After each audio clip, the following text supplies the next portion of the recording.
I'm Vicki Madigan. My insurance agency is Madigan Insurance Group. I'm in Huntley. I also have an agent working in my booth who has a Woodstock location. Okay, so a couple things. If you haven't found them yet, the bathrooms are out the door. It's like two lefts out the door here to the left and then a left again. There's some restrooms. If you have a cell phone, I'm going to ask that you either turn it off or put it on mute. I actually just left mine in a different place. I am licensed in the state of Illinois, Wisconsin, and then living in the Del Webb community, I found it important to get licensed in some of the warmer states because you guys like snowbird there, and so I have licenses also in Arizona, Texas, Georgia, Florida, South Carolina, and I have also agents on my team that have licenses in that. So a little bit about me. I come from a teaching corporate training background. So this format I really love, the teaching piece of my job.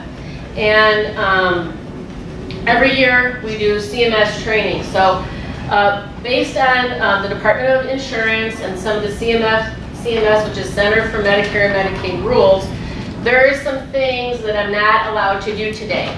So you have a CMS approved handout, a little booklet called Learning the Medicare Basics. That is published by United Healthcare. It is not product specific. It's just an educational piece of literature that's been approved by CMS. The second thing is I did not give you a business card or any way to contact me because for Medicare we're not allowed to solicit. So Connor, who's in the back, and Lisa in the red, white, and blue shirt who's in the back, they have my business cards.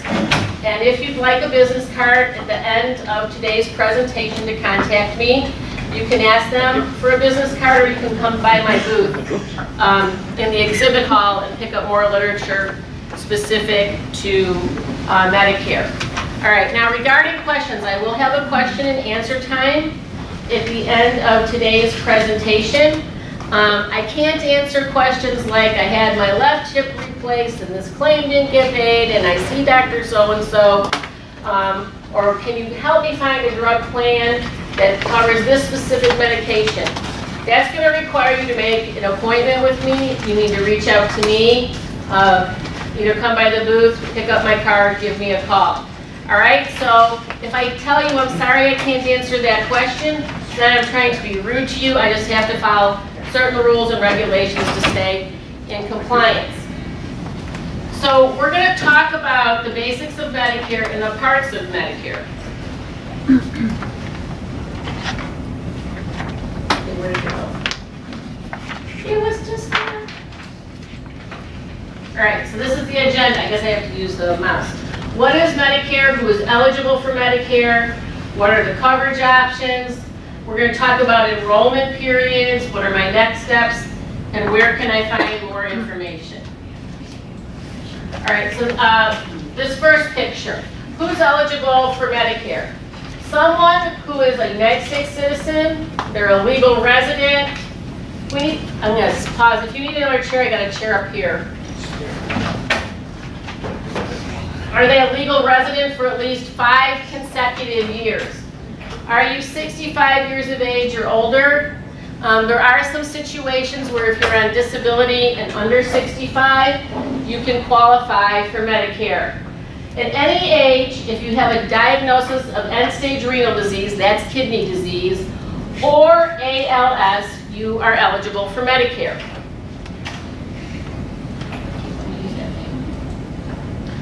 All right, coverage options. The key word I want you to look for here is the word part. Because when Medicare came to be in 1965, they used a lot of alphabetical letters. This is Part A and B, Part C, Part D. We're going to talk a little bit, briefly touch on what a Medicare supplement is. And later I'm going to talk to you about Plan A, B, C. Okay, so the key word here is part, and if you're looking in your book, it's a little blue card that says Part A and B on the top of the second page, okay? All right, how many of you have the Medicare Made Clear book at home? Comes in your mail every year if you're new. to Medicare and turning 65, you'll get a booklet called Medicare, and you, if you don't have one, you can pick one up at your local Social Security office. Now, this slide in this picture shows your Medicare card looking like this. If you look up on the whiteboard, this is what the new Medicare card is going to look like. It's going to take your Social Security number off of your Medicare card. All right? And that's for your protection. But if you signed up for Medicare a number of years ago, your Medicare card came with your Social Security number on it, and then an alphabetical letter after that number. So the purpose of the original Medicare, that's the red, white, and blue card, is that leaves you with a lot of out-of-pocket expenses, which we're going to talk about. So these two roadmaps, either a Medicare supplement and a prescription drug card, or a Part C plan, are ways to give you added coverage and financial protection. All right, so let's talk about some definitions. So, okay, I was a teacher. I told you as a teacher, every teacher's got to have vocabulary words and these are the definitions. Because when you're talking about insurance, it's its own language, and a lot of people don't understand what the terms mean. So what's a premium? If you have a premium for a Medicare insurance plan, it's the amount of money you pay to the plan. It's what you pay to own it. If you have a deductible, that's the amount you pay for health care or prescriptions before your original Medicare, your prescription drug plan, or your other health insurance starts contributing. If you had insurance under 65, like through an employer, or if you were on the Affordable Care Act, you know very well about deductibles and health insurance cost sharing. Now, what I'd like to tell you about a copay and coinsurance, this is an easy way to remember it. A copay is always a flat dollar amount, like $5. A coinsurance will always be a percentage, so like 20 or 30%. So those are some of the insurance definitions. Now, Part A is hospital insurance. And what I'd like you to look at is the picture of the bed. And I want you to think if you go to a hospital and you're in bed and they've admitted you, you're pretty sick, right? You can nod or raise your hand, okay? All right, so let's look at what Part A covers. It covers you for inpatient hospital care. When you go to a hospital or a healthcare facility, they give you something called a status. And you have to advocate for yourself. You need to know what your status, or what the status is for your loved one. So this status would be inpatient or admitted to a hospital. Okay, we need to turn off the light. There you go. Thanks, Connor. All right, or you're inpatient in a mental health facility. Or you are inpatient in skilled nursing, which could be in a nursing home or a rehab facility. Or you're inpatient in hospice care. And then Medicare Part A, which is hospital coverage, will cover some blood transfusions. Now, let's look at Part B. Some of the books, the old picture is a picture of a little stick man, and I like to have you relate that to you can leave, you can walk out of the facility, you're going home. Okay? So Part B, medical, covers outpatient, so your status there is outpatient. It covers physician services, outpatient hospital services, ambulance rides, outpatient mental health like counseling and group therapy, laboratory services, D&E, which is durable medical equipment. Those are your canes, crutches, wheelchairs, commodes, hospital beds, oxygen, those kinds of things. And then outpatient physical, occupational, or speech language therapy, and the key word here is some preventative care. I'll take your question really quick. So it says ambulance. So if you happen to have a medical event at home or something like that, they call the fire department, and so they bring the ambulance, takes you to the nearest hospital. Is that covered under Part B? It depends what it is for, but generally if ambulance services are to be covered, they would be covered under Part B, but not all ambulance services are covered, which that's a more in-depth answer that I could answer for you one-on-one. And I know I got a couple Del Webb Huntley people in here. That's where I live, Del Webb Huntley. If the Huntley Fire Department takes you to like Centegra Huntley, because you're in Del Webb, because of the association fees, you get a free ride. Did you know that? Okay. Well, just come look at what our association dues are. All right, now, here's one thing that's not on my slides. So if you're taking notes in your book or on a piece of paper, under Medicare Part B, we have this thing called observation status. Anybody ever heard of that? Okay. When you're sick or your loved one is sick and they're going to a hospital, unless you're me, you're not asking what's my status. Okay, so quick little sidebar.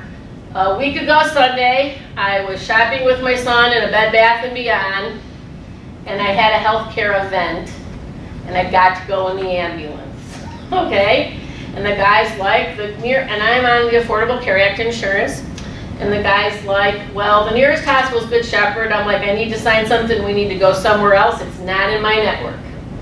And he's looking, I'm like, no, I'm serious. I want to go to an in-network hospital. So unless you're insurance, you don't know to, ask for that. Now, when you get there, when you get to the hospital in your little ambulance ride, and by the way, I just was dehydrated, I'm fine.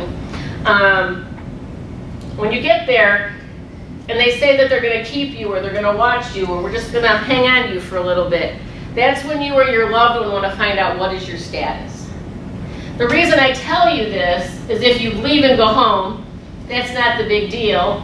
But if you, like say, fell and broke your hip, and they're just kind of watching you to see whatever, and now they decide you need surgery, and eventually you're going to go to a rehab facility, if your secondary coverage is a Medicare supplement, there's a rule that says you need 3 24-hour periods in an inpatient status, okay? And so you need to remember that. And some night if you're really bored and have nothing to do and can't sleep and go search the internet like I do, go Google Medicare observation and skilled nursing facilities and you'll learn a lot.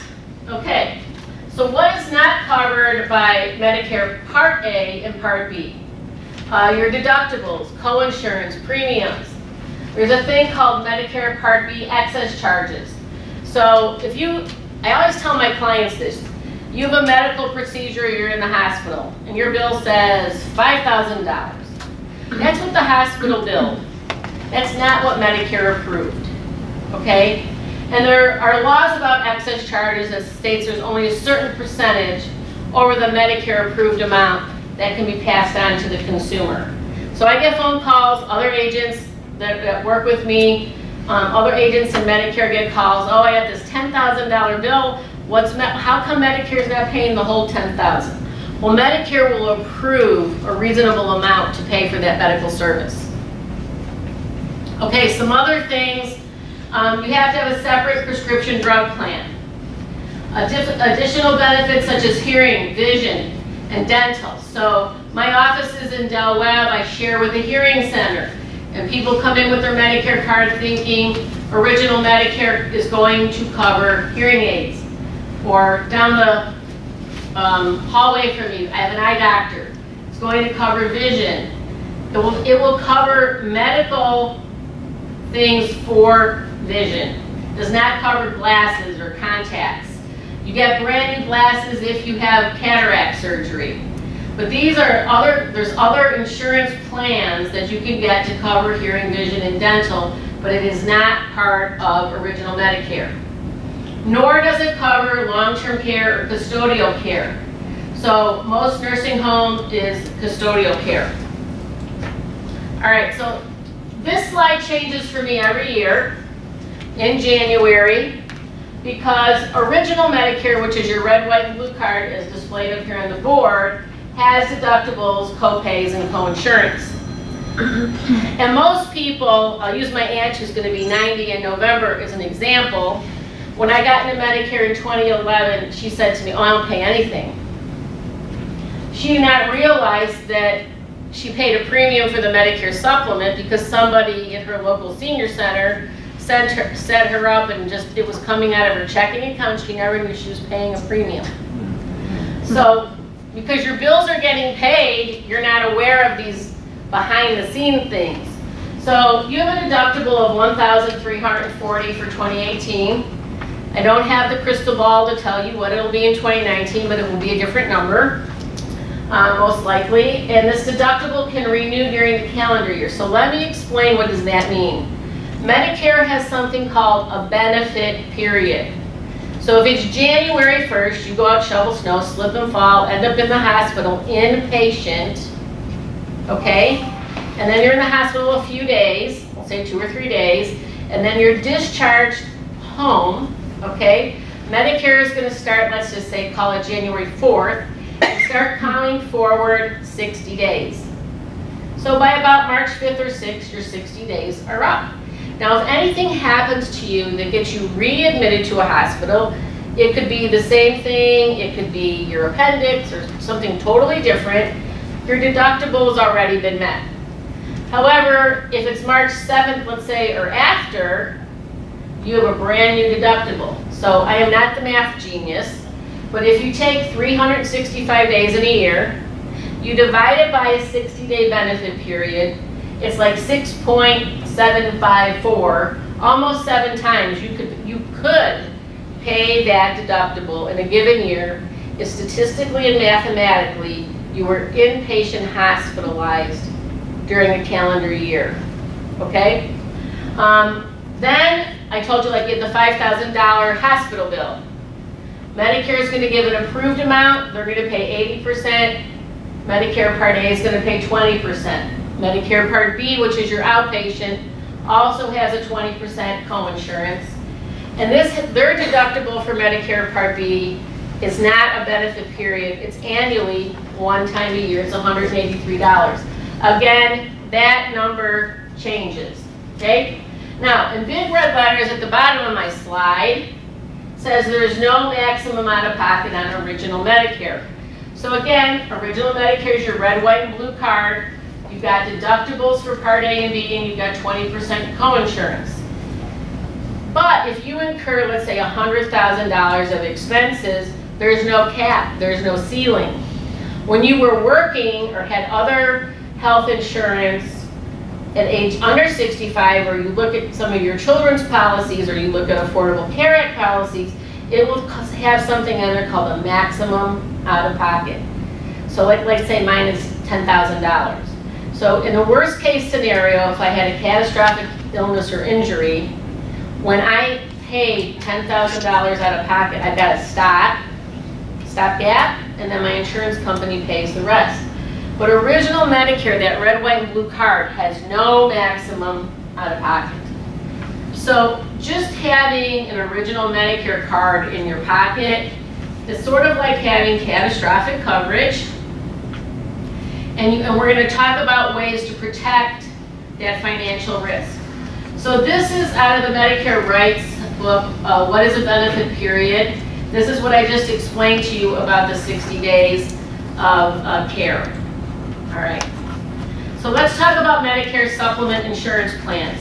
At the beginning I told you that Medicare Part A and B was important, and now you can look at the third bullet point and see that the plans also have alphabetical letters, okay? So when a Medicare beneficiary calls a Medicare agent's office and they say to us on the phone, "Hi, I have Medicare," sort of like you calling me and saying, "I'm hungry, I want food, but I got to get some more specifics. Do you want breakfast? Do you want lunch? Do you want red Jello, green Jello?" So we're going to ask you, do you have Medicare Part A? Do you have Medicare Part B? What were those active dates? Because if you don't have an active Medicare Part A and B, we cannot enroll you in a Medicare supplement plan. Now, when does this mostly come into play for me? That comes into play for a lot of you are working past 65. How many people have working past 65? Okay, how many people are coming off an employer group health plan? Okay? All right, so you're gonna come into this, and we've been trained in the workforce, we've been trained. I go to job A, I wait my 30, 60, 90 days, whatever my employer says is my waiting period. I get my health insurance. I see a better opportunity around the corner. I leave that employer. I may have a waiting period again of 30, 60, or 90 days, and I get new health insurance. And you're just like, when I leave this job, I'll figure out what my health insurance is. So the biggest mistake I've seen since doing Medicare in 2012 is people decide one day, I'm 69 years old. I'm tired of working at this place. I think I'm going to give my 2 weeks notice and retire. And they have no Medicare active Part B coverage. All right, and it usually takes a few weeks to get that. Certain times of the year during open enrollment, it takes longer to get an active Medicare Part B. So to those of you in the room that are working past 65 or are going to turn 65 and you're getting ready to retire, you need to be thinking about applying for Medicare Part B if you already have a Medicare card and you only have A. Because if you walk into my office and say, I want to sign up for XYZ company's Medicare supplement, and you don't have active B, it's kind of like playing the Monopoly game. I have to send you back to start, because you're starting at the Social Security office to get an active Medicare Part B. Now once you have that Medicare supplement plan, I think of this like buckets. Original Medicare is your first bucket. Your Medicare supplement's the second bucket that's going to, as the cost that you have to absorb, fall out of the original Medicare bucket. Your Medicare supplement plan will pick up those other costs, which then protects you of financial risk. They're all offered by a private insurance company. They are all federally regulated, okay? They have plan names with alphabetical letters, which I'm going to show you a chart in the next slide to show you how that's changing. And the more comprehensive the coverage, the higher the premium. And if you're in the United States, you understand that there's always an exception, right? So the 3 states, Massachusetts, Minnesota, and Wisconsin, have different rules. All right, and I have to, okay. So this chart, if you're in the Medicare and You book, is on page 80. I just use that book a lot. I just know the page number. If you have the 2018 book at home, this chart is here. Now, if we go back to the story of my aunt, she enrolled, again, in the senior center. She started with Plan F, and if you go to Thanksgiving or Christmas at a relative's, they'll go, oh, I have F, and I pay nothing for it. Not quite a true statement, because Plan F does cover all of the benefits of Medicare A and B. You can see the 100%. If you're looking to read this chart, I'm going to walk right in front of my slide for a second.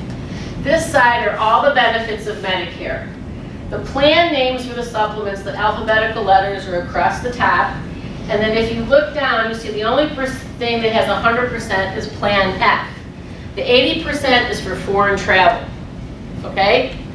So, if you've been watching the news, you know that the federal government wants us as consumers to have cost sharing. They want us to financially participate. So you may have heard this at your bingo club or somewhere that Plan F is going away in 2020, which is true. However, if you have it, you can keep it. I don't have a crystal ball, but I have an idea that several years after Plan F is no longer available for new people to enroll to, you're going to see a higher cost for that premium. So people now coming into Medicare for the first time, or they're healthy and they want to change plans, are looking at Plan G, because Plan F and Plan G are exactly identical if you're hospitalized, Medicare Part A. And on Part B, you pay the $183 deductible. You'll also have a lower premium from your carrier on a Plan G than you will with Plan F. Okay? So what is it to be eligible for Medicare supplement insurance? Again, you have to be enrolled in Part A and B. You have to be a resident of the state in which you're applying for coverage. So I get this a lot living and working in Del Webb. Many of you have other homes.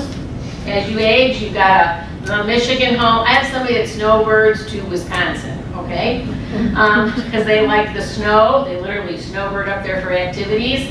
So what we're going to ask you when we're doing your enrollment is, what's your driver's license say? where are you a resident? Okay, you got a Del Webb house for 6 months out of the year. But is your actual residence Florida? Then I have to enroll you in Florida plans. Or is your actual residence in Arizona? I have to do that. All right, you have to be age 65 or older, or people with any age of end-stage kidney disease.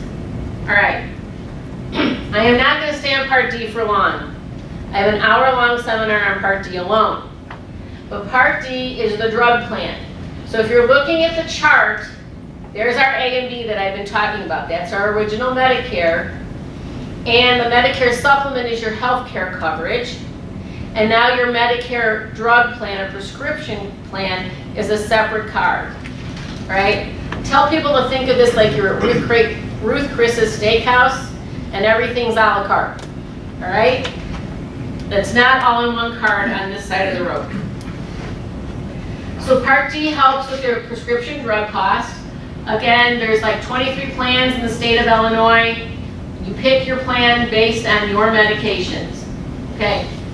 Prescription drug coverage varies from plan to plan. So Company A's drug plan and Company B's drug plan may not have the same medications on what's called a formulary. Okay, if you've heard that word formulary, that's the booklet that explains what medications are covered by that insurance carrier. Catastrophic coverage protects you from very high drug costs, and your benefits can change each year.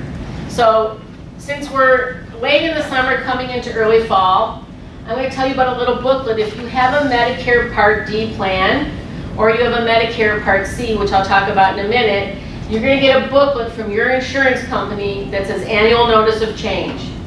Sometimes the front of the book says how your plan is changing in your, whatever the next year is going to be. So yours will say how your plan is changing in 2019. Okay? Please open that booklet. Look inside of it. I have a lot of people that get that booklet that think it's just advertising because it's that time of the year for open enrollment.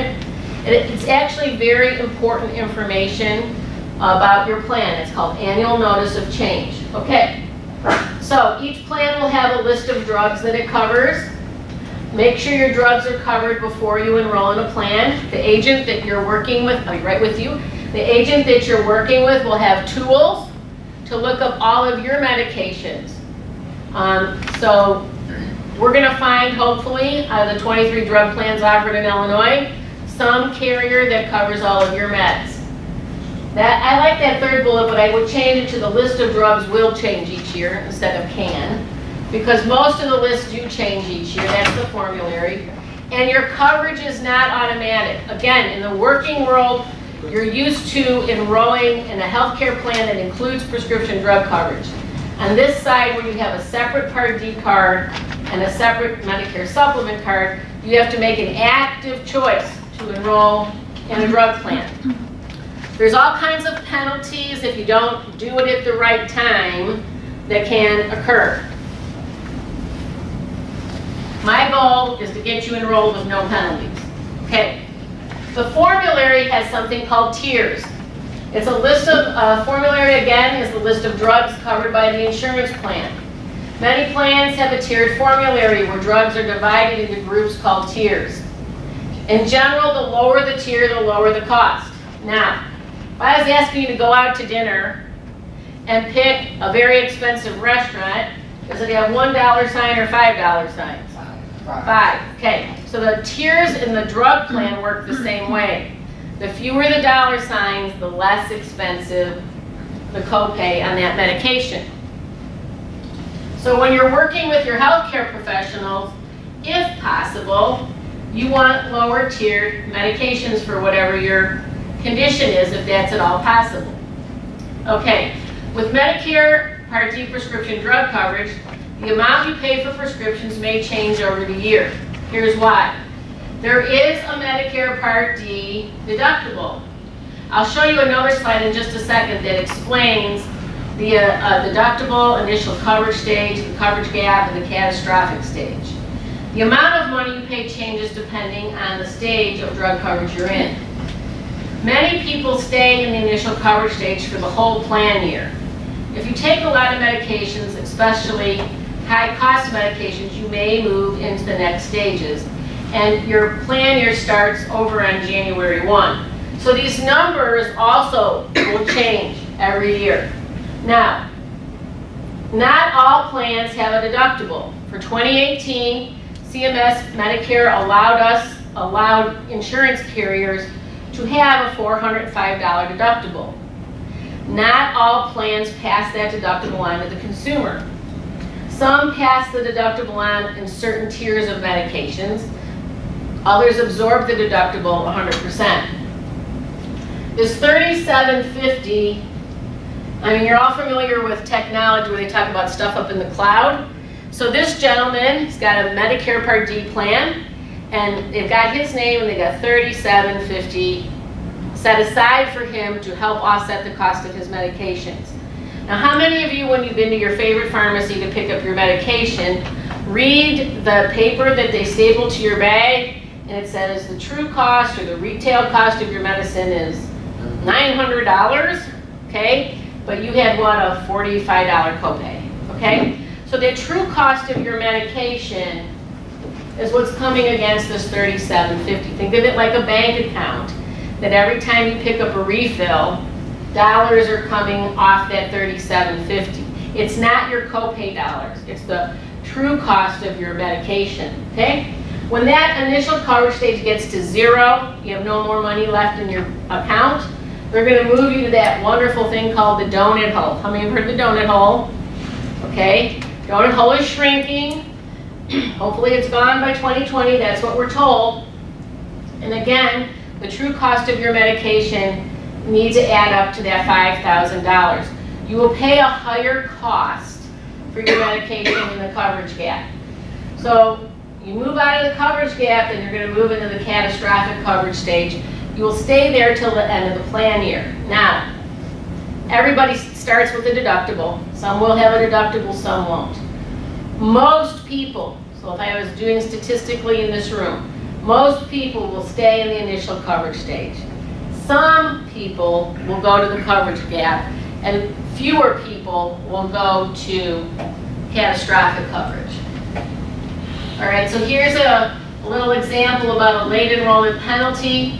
And the quick sentence I'm going to talk to you about there is just enroll when you're supposed to enroll and avoid the penalty. Basically, they assign you the penalty because you didn't have something called creditable prescription drug coverage.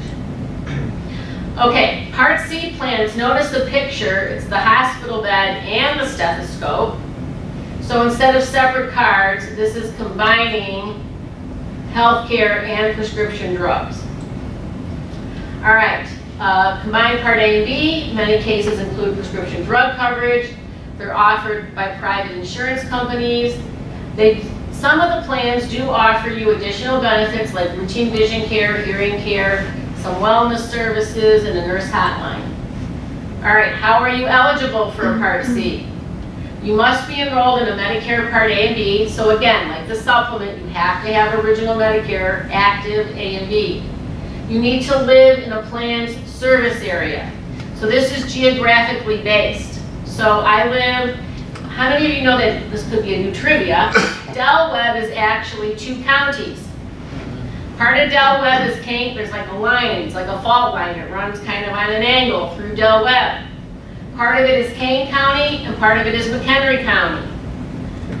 When I first got into Medicare, there were more Medicare Part C plans available in Kane County and like 2 available in McHenry County. So people would come to these seminars to learn about what was available, and I'd have to see who's in Kane County, who's in McHenry County, because it made a difference. Now, that person, let's say if you live here and you're in McHenry County, but you go to Northwestern, which is Cook County. If your doctor or medical provider is in that plan or that network, you can drive out of Kane County or McHenry County to see them, but the plan that you must be enrolled in must be in the planned service area or the county you live in, okay? Your eligibility is not affected by your health or financial status, and we can only ask you one question, and that is, do you have end-stage kidney disease? So no to end-stage kidney disease. There's a plan offered in the county in which you reside. and you're enrolled in Medicare Part A and B, you're eligible to enroll in a Medicare Advantage Part C plan. Let's talk about these facts. Plan premiums and terms can change from year to year. You still have a Medicare Part B premium to pay. You have one card instead of 3 cards in your wallet, convenience of one single plan. Many of the Medicare Advantage plans include prescription drug coverage. I already told you it's limited to a service area unless it's an emergency. You may be required to see doctors and hospitals that are included in a plan's network, so we're looking at managed care. And it may offer additional benefits that original Medicare does not cover, like dental, vision, hearing, and preventative care. All right, so these are the types of managed care plans that are offered in a Part C. There's your traditional health maintenance organizations, your HMOs, preferred provider organizations, which have in and out of network costs, special needs plans, some HMOs called health maintenance organizations, point of service plans, which will allow you a few out of network benefits, and then 2 other plans, and I have only seen the top one in this area, the PFFS plan, and then there are plans called medical savings account plans. Okay, so when can you enroll? So for Medicare supplement insurance plans, the Medicare supplement enrollment is for 6 months. Now, if you're turning 65, you'll see in the next slide, we call it the 313 window. So think of the month you were born, go backwards 3 months, the month of your birthday, and then go forward 3 months, okay? So I'm born in December, so when it's my turn, I can enroll September, October, November, the month of December, then I can enroll January, February, and March. Okay, very important time, I've alluded to this, called annual enrollment period. It is always, notice there's no year up there, it doesn't say 2018, 2016. It is always October 15th through December 7th. And you can talk to anybody that does Medicare, and there's always somebody on December 8th that calls you and goes, I forgot, or I need to, and can you make an exception? The answer is, sorry, I'll see you next year. So it's real. We can't do anything for you after December 7th on a drug plan unless you have something called a special election period. So the annual enrollment is October 15th to December 7th, and this is where you can enroll for the first time or switch your plans.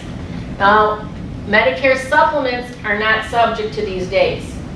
This specific annual enrollment is your prescription drug plan, or if you're in a Part C Medicare Advantage plan.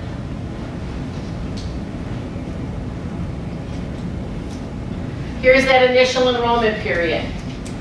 When you first become eligible, 7th month period that starts 3 months before the month you turn 65, includes the month you turn 65, and ends 3 months after you turn 65. So all of the effective dates are, so if you came to see me today, your effective date is probably going to be September 1st. All right, special enrollment period. This is the one you can enroll or switch plans due to special circumstance. What do I mean by that? So you're working past 65, or you're on an employer group health plan retiree program, and you just found out next year they're going to raise your premium by $300. And you're like, oh, it's time for me to go look at original Medicare and maybe a supplement or another Advantage plan.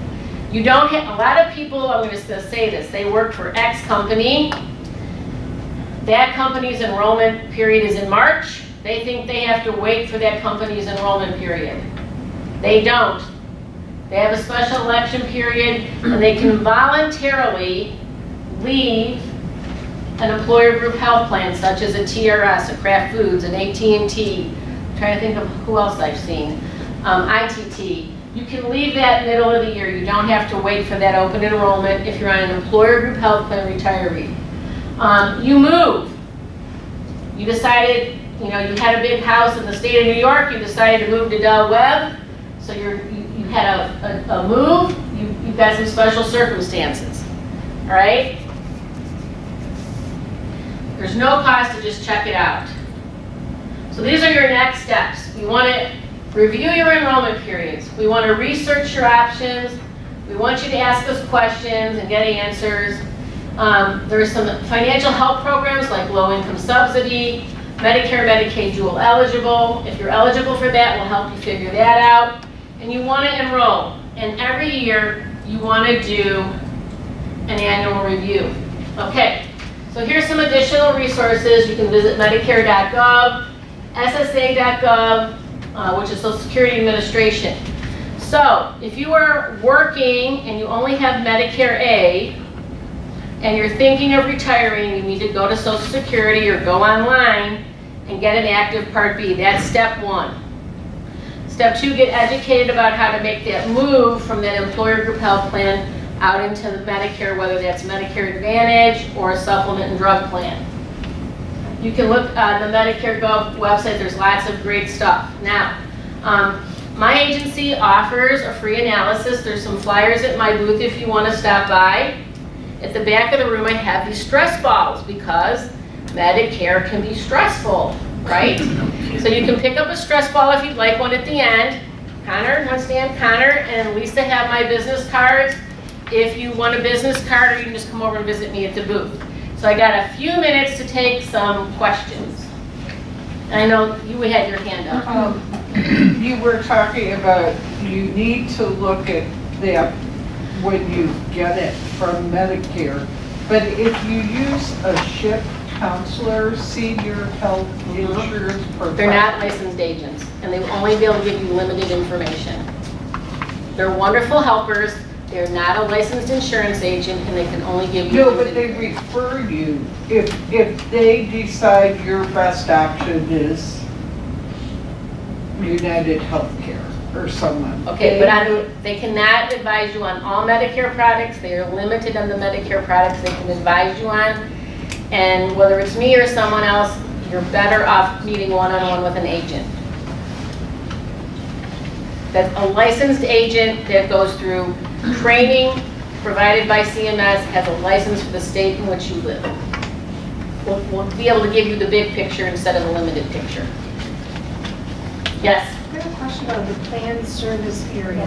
Is that the county? That's your county. That's when I was giving the example that Del Webb has Kane and McHenry. So when my offices are actually located within the Del Webb community, when I meet with a person in my office, I need to find out what county they live in. That's an important piece of information.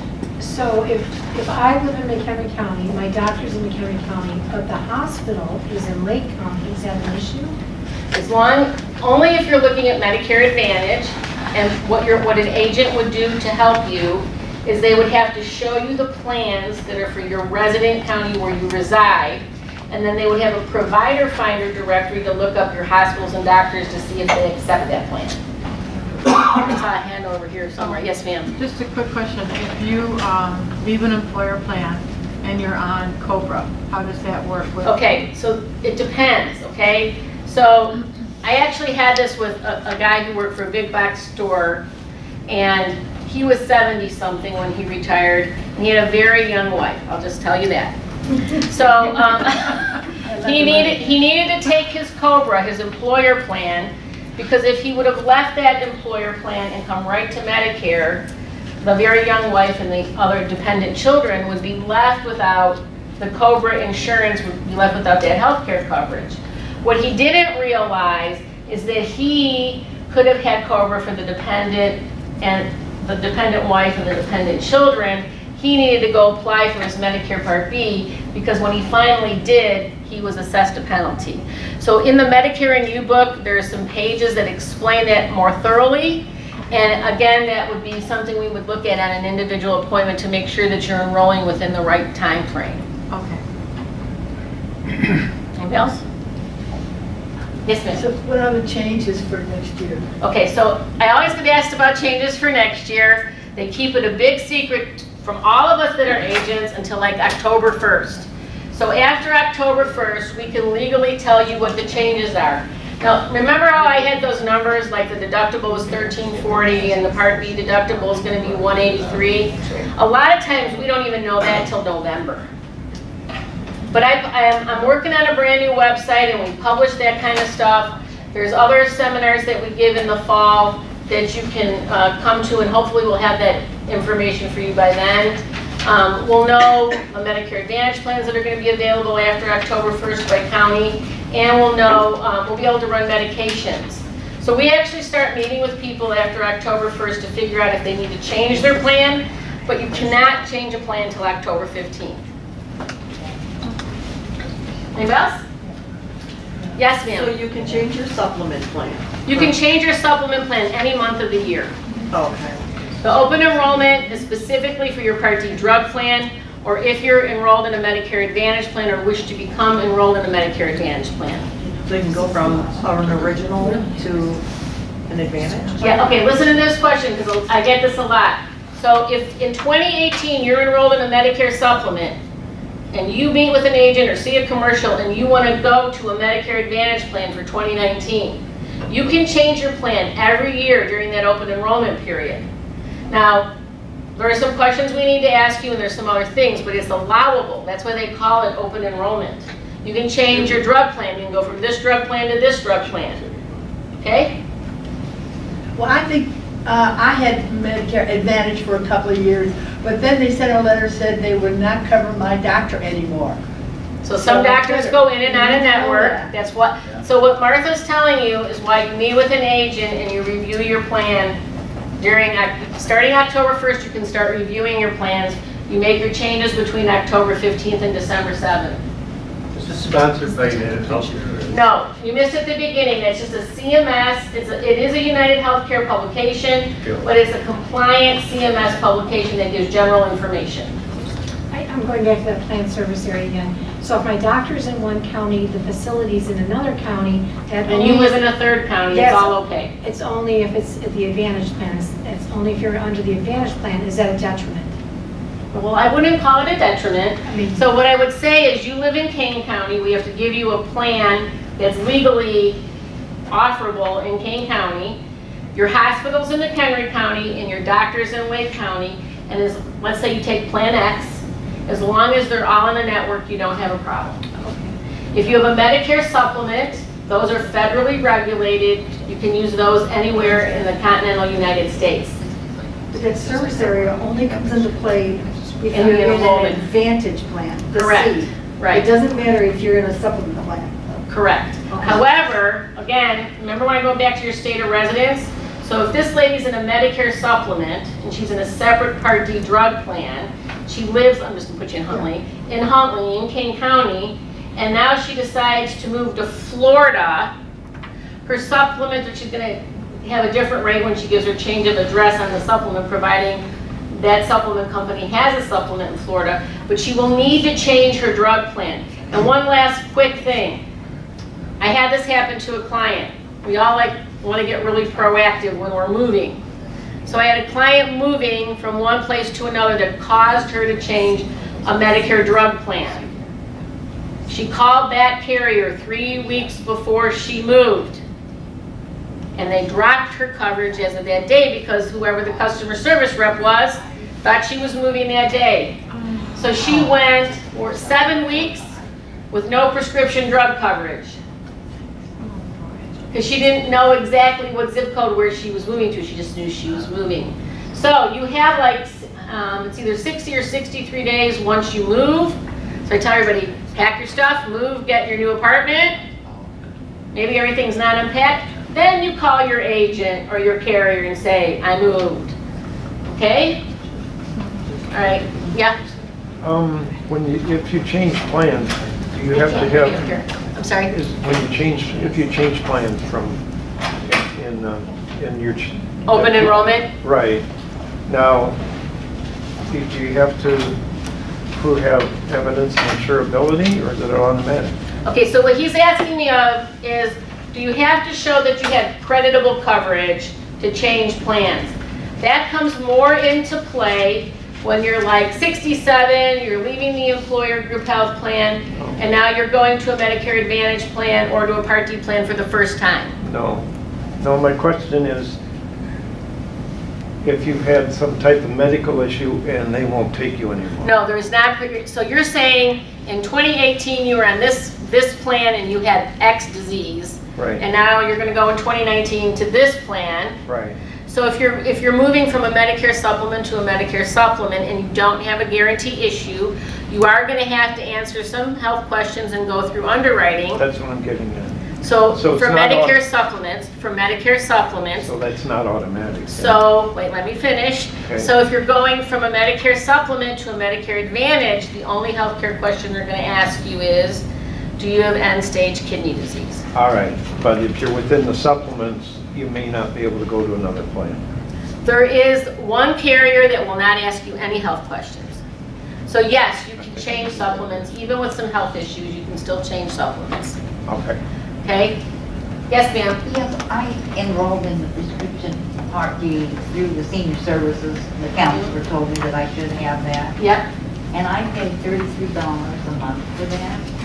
And I was told that I didn't need to do, that I really didn't need to pay that month. You didn't need to pay that much, or you didn't need to pay? That much.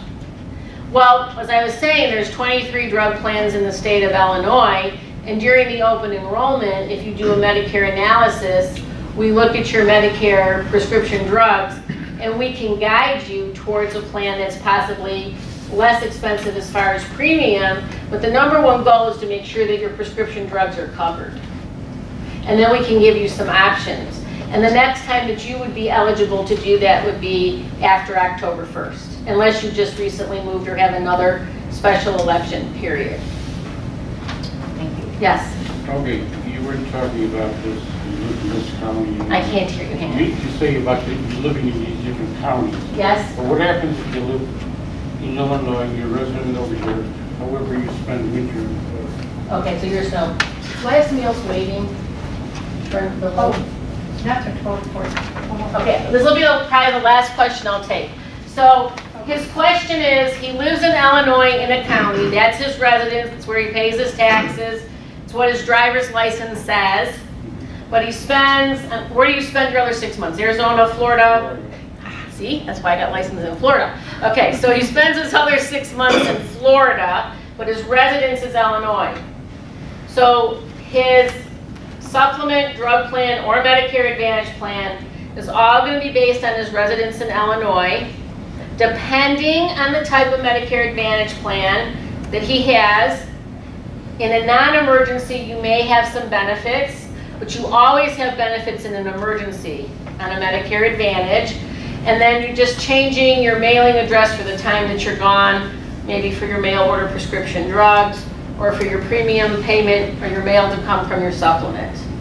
So the answer is, yes, you can live one place, snowbird somewhere else, we can make it all work. Thank you so much for coming. Get yourself a stress ball if you'd like one. Connor and Lisa have my business cards if you'd like a card, just ask them.